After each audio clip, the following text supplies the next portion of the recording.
Welcome to Nutrition Lunch and Learn with Sandra, your RDN, where every week I have the pleasure of dishing out your weekly dose of nutrition and wellness news for your mind and your body and your soul. And I hope that everybody is having a wonderful day so far. I hope your weekend was great. I thank you for tuning in with me live.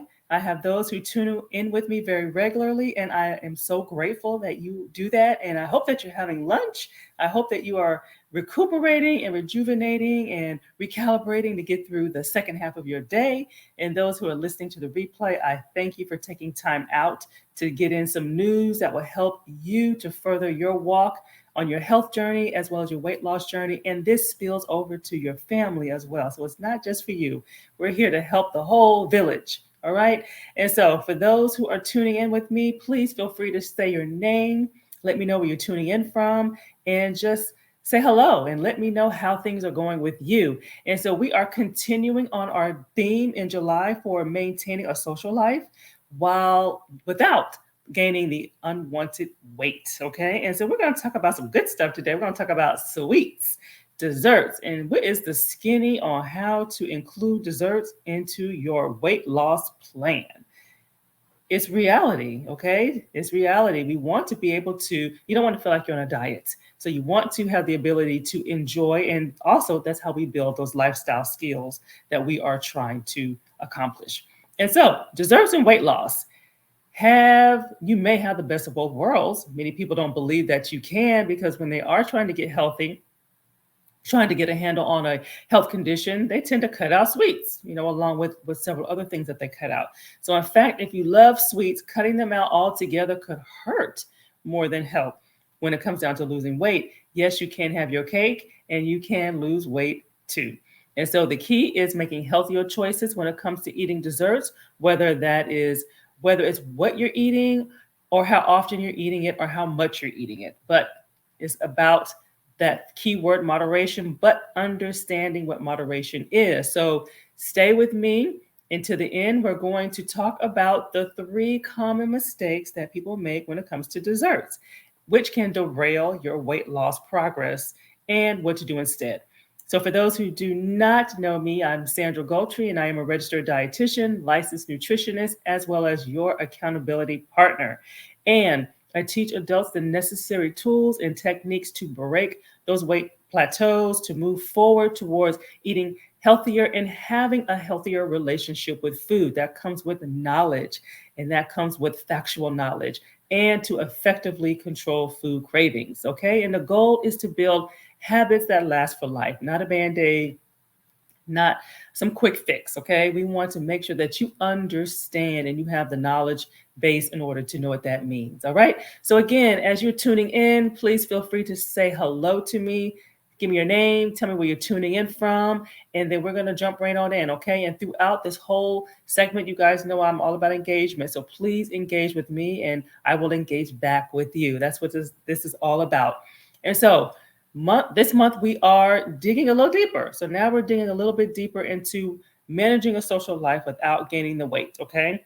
And this also means managing that summertime madness. So as part of a social life and that summer madness that we tend to have because we're not as structured as we are, then that includes desserts, that includes sweets, that includes snacking, that includes cravings, right? And so dessert is often the first thing to go when we are trying to get a handle on our weight. So one research study that I want to share with you is that people who ate dessert and they chose what they wanted to have at the beginning of that meal. So let's say you're at a restaurant, they consumed healthier food choices and fewer calories overall than for those who decided to have dessert after their main course. Okay, for that. So if you kind of know that you want dessert and you kind of have your eye on something, then that kind of does dictate, especially if you're being intentional and being mindful about what you're eating, you're going to tend to make different choices. Okay. I don't want to say cut back. I don't want to say deprive, but you will make different choices. So what is the skinny on how to include sweets into your weight loss plan? So let's start with, I always like to kind of poll my audience and see who we have here. So what is your pleasure? Do you enjoy eating dessert? when you're out, or do you avoid eating dessert? And this is either at home or in a restaurant. So not just a restaurant, because we buy our sweets at home too, right? Or we make them. So do you enjoy having those sweet delights after a main meal? And so the question is, how will enjoying a dessert help you lose weight? Okay, so 3 simple points. You'll feel less deprived, number 1. You're less likely to binge, and you are more likely to stay on track on the long run, or in the long run, because you don't feel like you're missing out. Okay, and so we're going to talk about the key is to avoid making these 3 mistakes when it comes to having dessert. So again, post if you enjoy having something sweet, or do you avoid it? Okay, because not everybody is into sweets. Sweets is not their vice. Okay. All right, so let's talk about mistake number 1. Okay, let's talk about mistake number 1, which is overdoing it. Okay, so let's talk about that, overdoing it. And this can look different for everybody. So for some, managing portion sizes can get in the way of weight loss efforts. So enjoying a chocolate ice cream cone as a treat can come in at about 400 calories. That's quite a bit. But sitting down with an entire pint of Ben and Jerry's is another story. That can come in at 1,200 calories, okay? So that 400 calories is not so bad when you look at it in that perspective. And then the frequency in which you indulge may also keep you from reaching your goals. And so if you eat that same chocolate ice cream cone a couple of times a week, then eventually it's going to hinder your weight loss efforts, okay? Because you're eating more than you're burning at the end of the day. And so the key is keeping the portion sizes in mind. Being overstuffed doesn't feel good in any way, right? As well as how frequently you're eating these different types of desserts. So if you feel you need something sweet every day, which this is totally fine, totally doable, again, it just comes down to portion sizes. So you have maybe a square of dark chocolate, or you have a mini ice cream sandwich, or you have a small cookie. All are prime examples of how you can fit it in every day, where you I call it taking care of kind of giving yourself a fix, kind of taking care of the urge, keeping things at bay. And then most likely you will not sabotage your weight loss efforts. Okay. So again, just having controls, that makes a huge difference, and know that you're going to have a little bit of something every single day. So this is where those 100 to 100 calorie prepackaged desserts, they kind of come in handy because it will take off the edge. But the key is limiting it to just 1. Okay. What some people do is I have 3 of them. And so that kind of defeats the purpose. Okay. It really defeats the purpose. So my next question for you is, how often do you indulge in dessert? Any form of sugar added sweet. So I'm not talking about fruit in this case, but I'm talking about something that it has added sugar in it. Okay.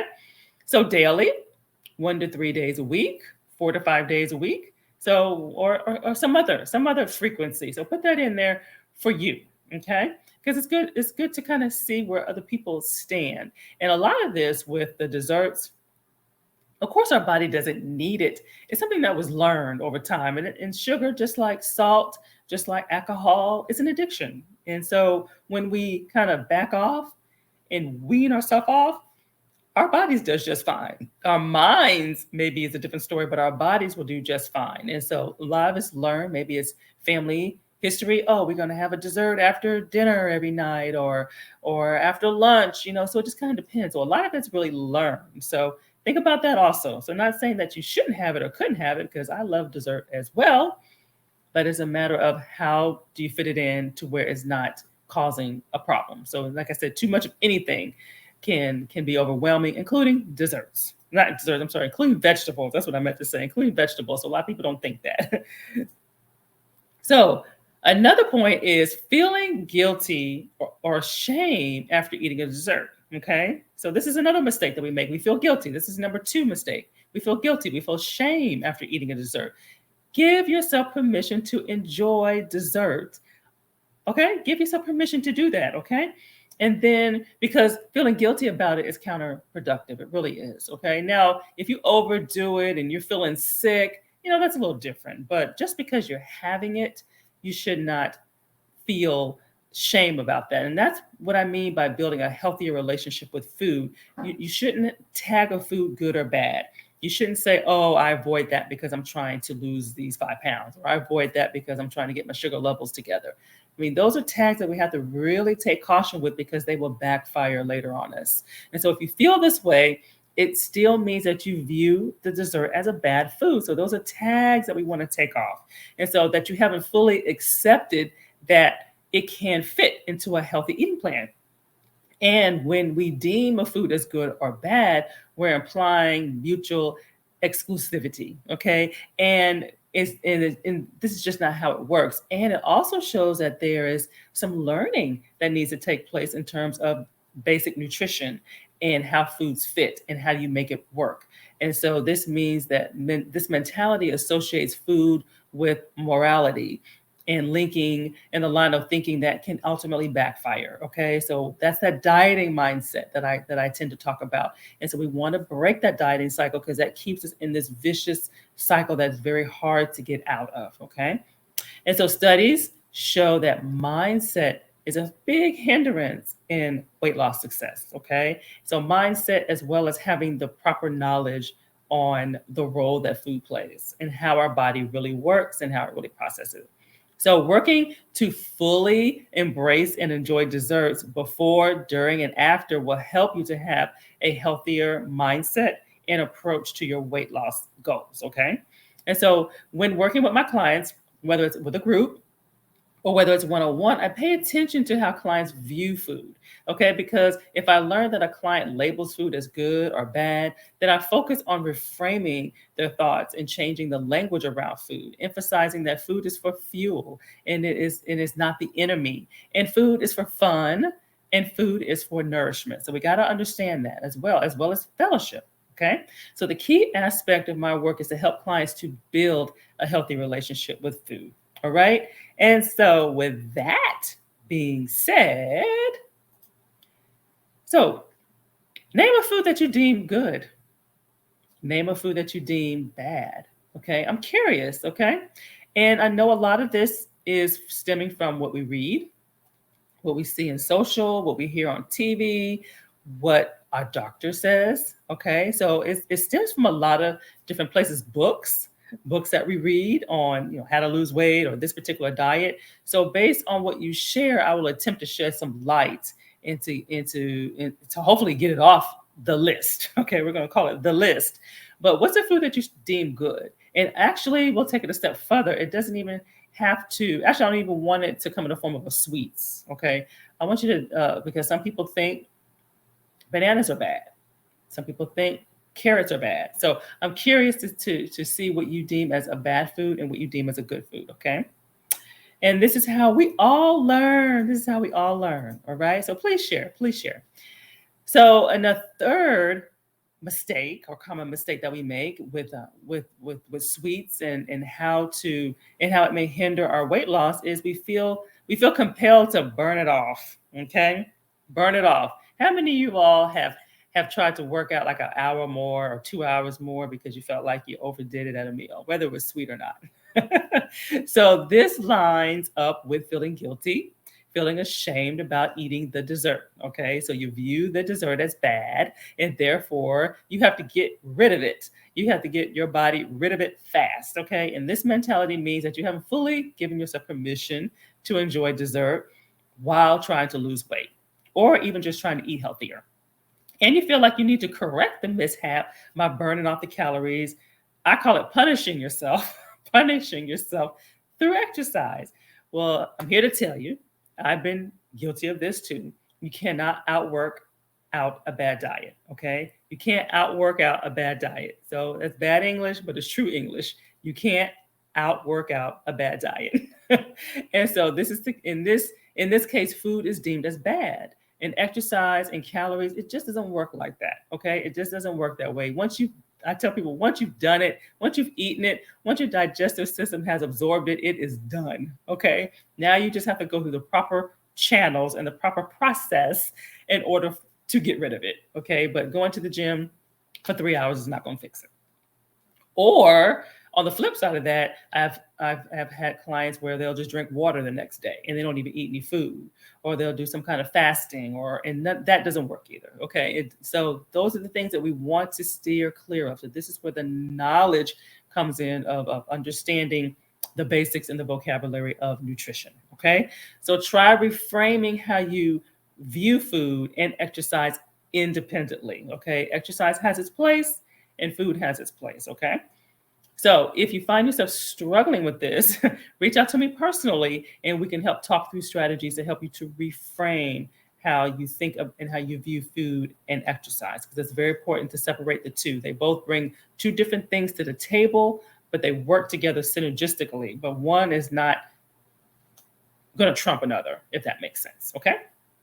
All righty. So, been there, done that, right? So, post, have you ever worked out longer to offset some calories that you ate or some extra calories, regardless of the type of food it is? If you feel like you overdid it, did you try to compensate by doing more exercise? Okay. So, if you've been there, say you have been there. Okay. All right. And so, takeaway message. So, savor every single bite and eat mindfully. Okay. So, while many of us think fruit based desserts tend to be healthier than a slice of cake, all desserts are fair game. Okay. So, I recommend listening to your body, listening to your hunger cues. For some people, uh, fruit is enough. Like they're sweet enough. Their palate has changed to the point where it's good, it's fine. But that's not the case for everybody. And if that's not the case for you, it is okay. I mean, let somebody bring me a homemade German chocolate cake and it is good. Guess what? I'm going to eat it. I'm going to eat it. I'm going to enjoy it because I don't get that very often. And the same with carrot cake. That's another one of my favorites. Homemade, I'm going to eat it. Yes, I'm going to still enjoy fruit, but that fruit is not going to replace that homemade German chocolate cake or a carrot cake. It's just not going to happen. So instead, choose your desserts in advance when possible and be honest with yourself that you'll end and be honest if you're going to end up having dessert. Don't not have it because you feel like you're not allowed. You know, if you're not in the mood, then you're not in the mood. That's great. But if you do it because you feel like you're not supposed to have it, then that's gonna backfire later. So pay attention to the food selections and your portion sizes, okay? And most importantly, make sure that you savor every bite and eat mindfully. All right. And so, do you need help with stopping sugar cravings in its tracks? Okay. And balancing out your desserts with weight loss. Okay. This is very, very common that we have cravings. And there's many reasons for why we have cravings. Okay. And you can get control over them. Okay. So, one way to do that, one way to help you do that is my 5-day meal plan. Free 5-day meal plan that you were able to download. And what's good about this is it's 5 days with breakfast, lunch, dinner, and some snacks, and they're all laid out for you. Because the key to stopping cravings in this tracks is to avoid getting too hungry, is to fuel your body with more nutrients than not, just to kind of make it in putting it in easy terms, because a craving, especially a sugar craving, is like your body crying out. Your body crying out for carbs. Your body is crying out for calories. Your body is crying out for many, many things that it's being deprived of. But those signals kind of get crossed. And so we're going for the sweet. So we're going for the junk food, or we're going for the burger, or we're going for things that are high calorie, high fat, but low in nutrients. So we have to build consistency in your eating plan. And so this is one way to kind of see what that looks like, because a lot of people don't realize what that looks like, or they restrict so much that they don't have any options. So at least this is giving you options. So it's called Jumpstart Your Weight Loss and Boost Your Energy Levels. And it is a really great opportunity to kind of break a plateau, to fuel your body so that you can have some energy. They're fast recipes, easy recipes, and these are recipes that you can have and use a la carte, or you can do them the way that the plan has it all laid out for you. It also has a prep guide. So this is really good for if you're not savvy in the kitchen, or you don't want to do everything for the whole week in one day, which you absolutely do not have to do that. It will kind of give you an idea of how to prep, and then when you need to kind of re-up a little bit. But the beauty of this is having the ability to grab and go meals and snacks. When the week is hectic, the unexpected occurs. If we're not prepared, meaning we don't have things cooked, or we don't have things in the refrigerator or the freezer to even cook, then we're vulnerable. We're vulnerable to eating out. We're vulnerable to ordering out. We're vulnerable to calling Uber Eats and things like that. So the convenience of it all. So this is a good way to take advantage and see the real benefit of what planning and prepping can do for you, and it doesn't have to be hard. Okay. So take advantage of that. Download my free guide, actionchoices.com/jumpstart. Okay. And post any questions, post any comments that you have, any stories. I love to hear stories. Please feel free to share all that. And so this concludes what I have for your weekly dose of wellness news for your mind, your body, and your soul. And I am Sandra, your RDN. Thank you for tuning in for today's Nutrition Lunch and Learn. And share this with a friend, share this with a family member. This is how we help each other out, okay? And so next week is the final week of the social life and having a social life without gaining the extra weight, okay? And we're going to talk more about how to enjoy summer events without overindulging, okay? So how do you enjoy those events that you go to during the summer months and when you're traveling out of town and things like that, okay? So thank you for tuning in. Bye for now, and blessings to each and every one of you.